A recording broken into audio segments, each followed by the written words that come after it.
you very much for accepting to do this interview. I would like to start by talking about your book, Black French Women and the Struggle for Equality, 1848-2016, where you focus on black feminism in politics, but also the place of French black women in society.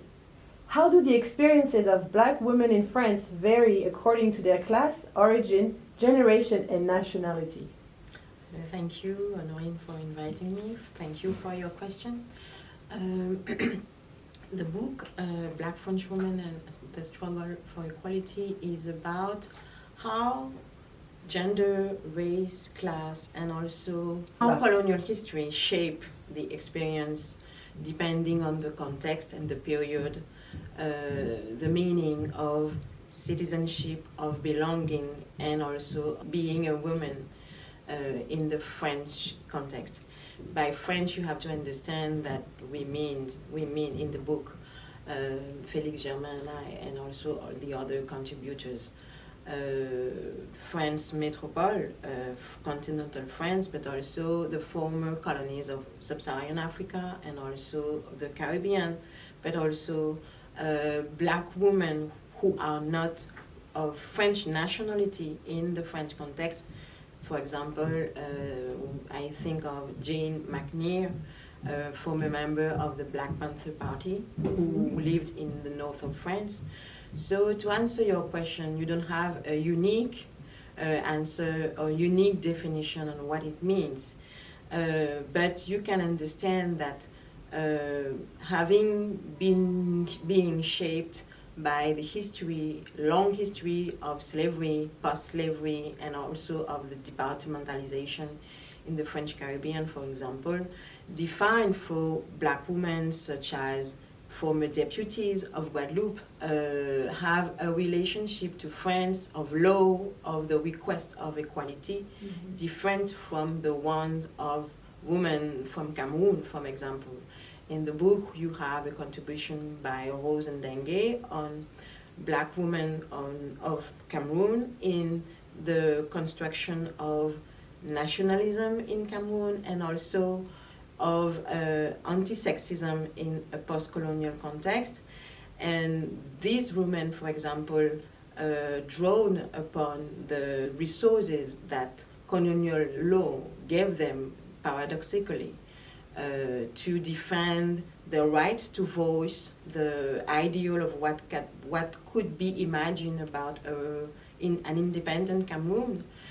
And just to take those two examples, it's very different from the experiences of women such as Gertie Archimède, who was the first deputy from Guadeloupe, who was involved in the debate on departmentalization after the Second World War, and who strongly believed in the meaning of citizenship and the meaning in terms of social justice for the descendant of the former slaves. She doesn't claim for independence in the way you can find it in the former colonies like Cameroon or also Senegal, for example. She tried to envision a conception of both equality and emancipation in the very terms of the Republican discourse, which you cannot exactly find in the same terms in the context of sub-Saharan Africa. So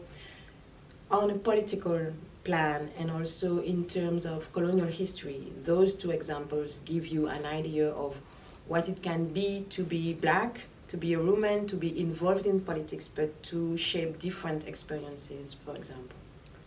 Okay, great, thank you. I don't know if you read the book Noir n'est pas mon métier, written by 16 French black actresses. Maïmouna Gueye complains that in France, people don't use the French word noir, but the English word black when talking about people of color. She says, être moi, femme noire, comédienne et noire. Pas black, non. Ça, c'est un moyen de contourner les angles. Droit au but, balle au centre, cocorico. On est en France, non? On y parle français? C'est bien ça? Eh bien, soyons cohérents alors. Je suis noir. What do you think of this French tendency to use black instead of noir or beurre instead of Arab? I know the book. because as I'm working on Afrofeminism now in continental France, I am interested in what black women of today have to say about their difficulties, their social difficulties in terms of race, of sex, class, etc. in France. This tendency, you have to mention 2 points. First, just to start with the term beurre, you have to remind that I will come back with the black in the French context.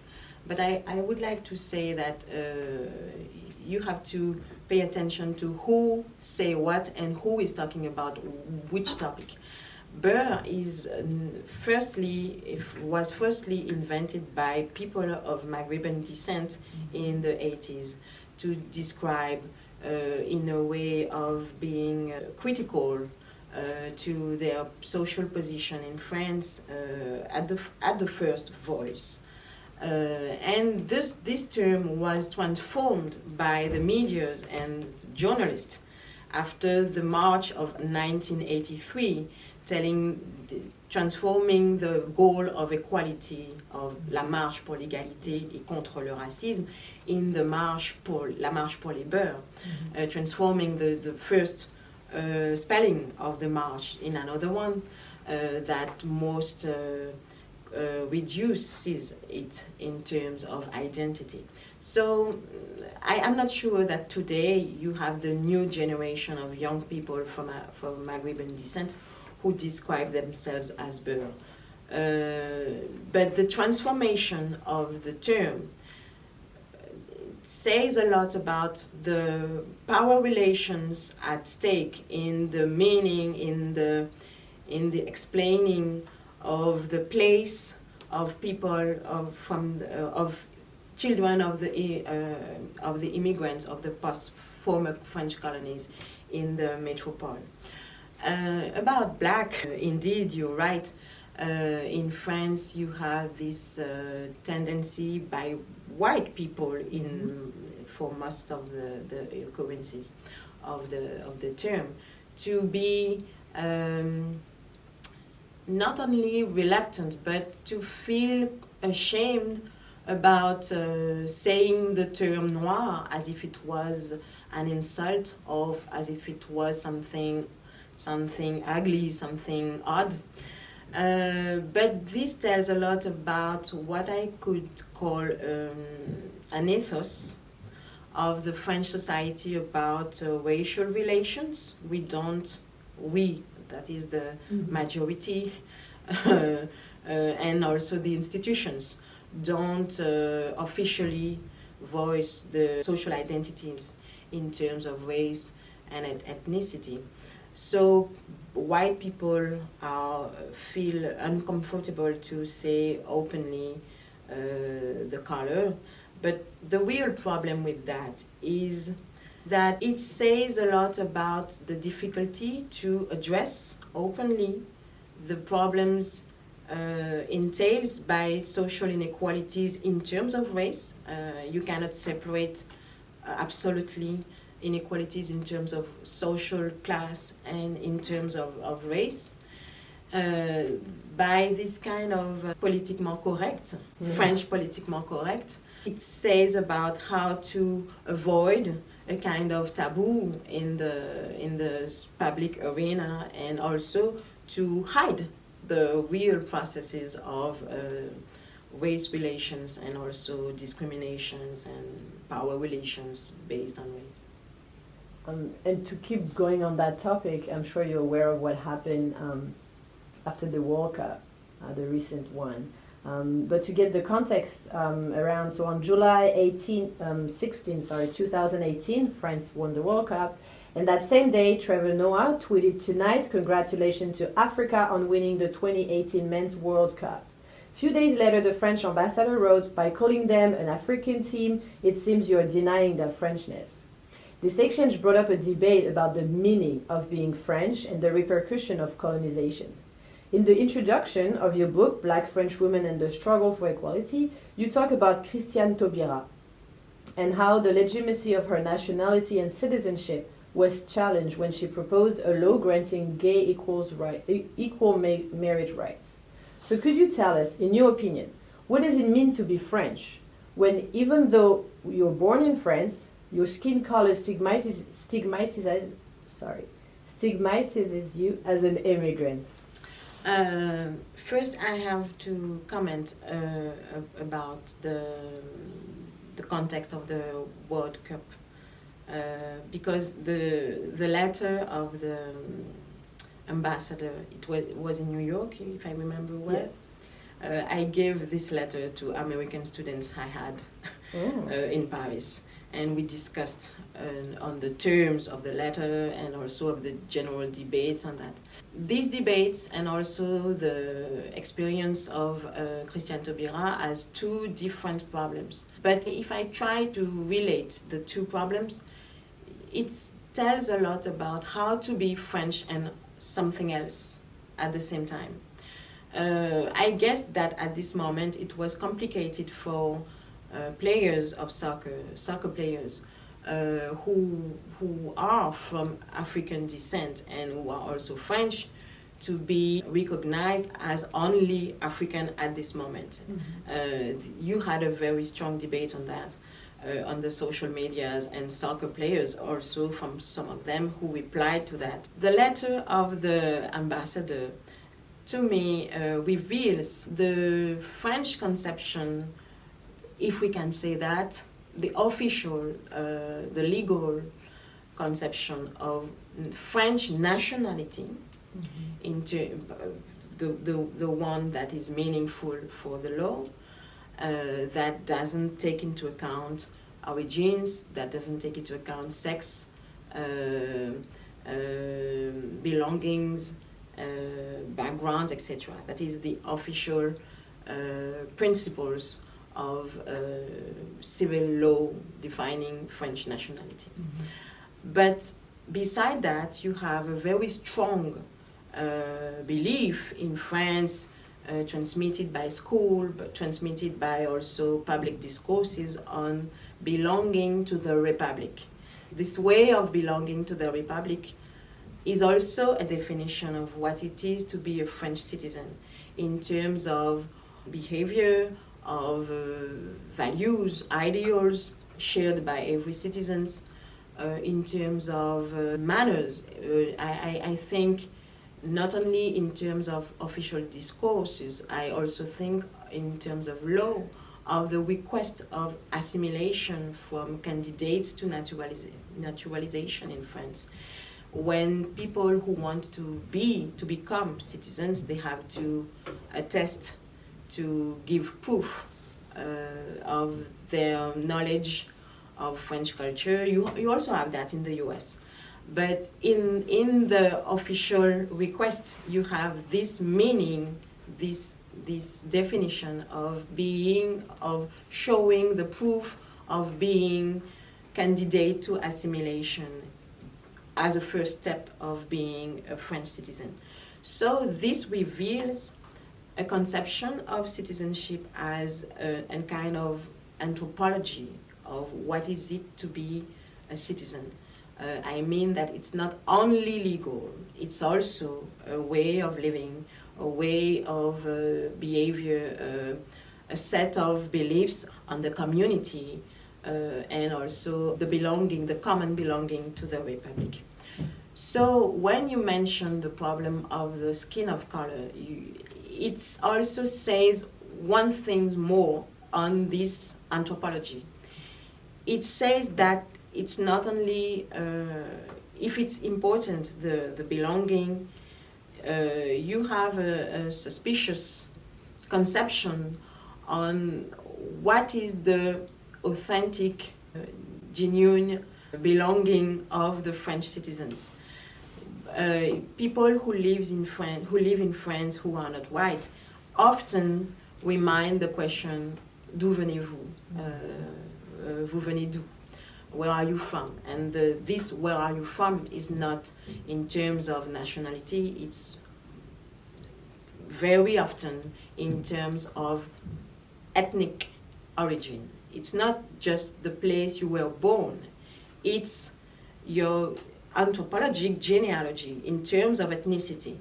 So this reveals a continental conception of citizenship related to the territory of France and also of the Europeanness of France, and as a consequence of that, in terms of whiteness. Mm-hmm. So whiteness is not something people name, people openly tell, but to me it comes more in terms of which origins are to be coherent related to a conception of French citizenships. That's the problem with a Minister of Justice that is French, but also that is black, who is black, and she's not considered as French enough to be legitimate in the public debate. In your article, Les errances de la mémoire de l'esclavage colonial et la démocratie française aujourd'hui, you talk about the issues behind the idea of memory. That is to say, national, collective, and individual memory. Could you tell us what is the role of memory for the French black women in building their identities? Here too, you don't have a unique response to that question. In my current inquiry on Afrofeminism in France, the women I meet don't really talk about memory in terms of the legacy of their parents or of their family, not in that term. But I understand that this issue of memory, as you are mentioning it, comes in politics when they try to claim for the past of slavery, of colonial history, in shaping their goals for requesting today more equality, the end of racism and sexism. I'm not sure that they really every time know exactly in details the history of Senegal during the colonial period or of Congo. Some have more than others. But by gathering all those histories of the French Caribbean, of the former sub-Saharan colonies, they try to address a common history of oppression built in the past, built in historical power relations, and they construct, by doing so, a political meaning of memory for a group of their own that can be defined as the descendant of the former ancestors who has suffered from colonial history in a very global meaning, because they include slavery as well as colonial status. This is important for them in terms of politics, but to me it also raises an important problem, two important problems in France. First, it raises the problem of the transmission of a complex history of both slavery and both colonial history in Africa, French colonial history in Africa.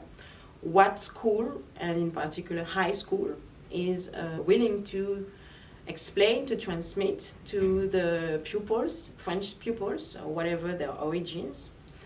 And the second problem is what I can interpret in terms of a strong desire of Africa, a strong request of being at the first question you asked, the second question, of being from African descent and being a French person in France.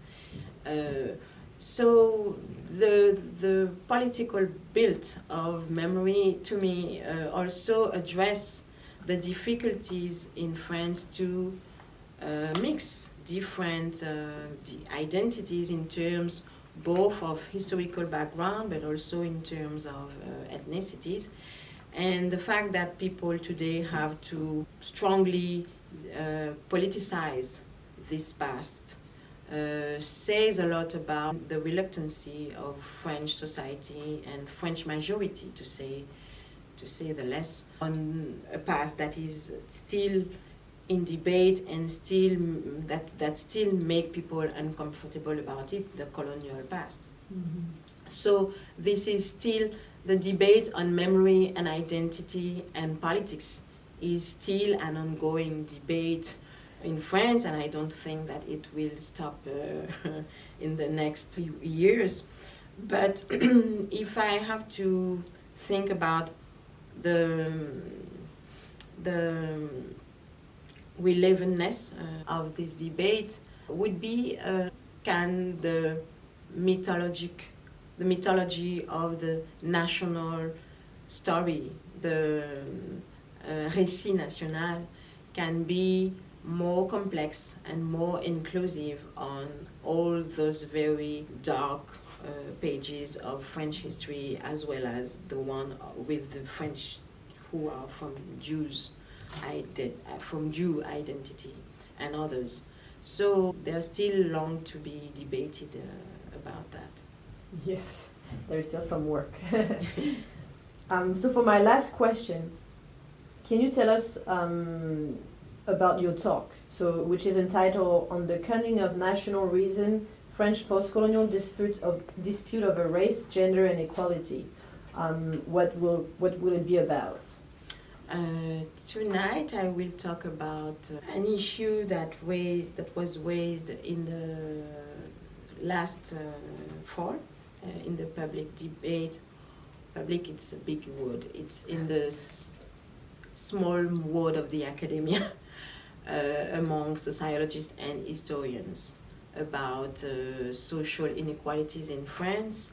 I wanted to address clearly the way in which race and gender was profoundly intertwined in the social history of France since the French Revolution.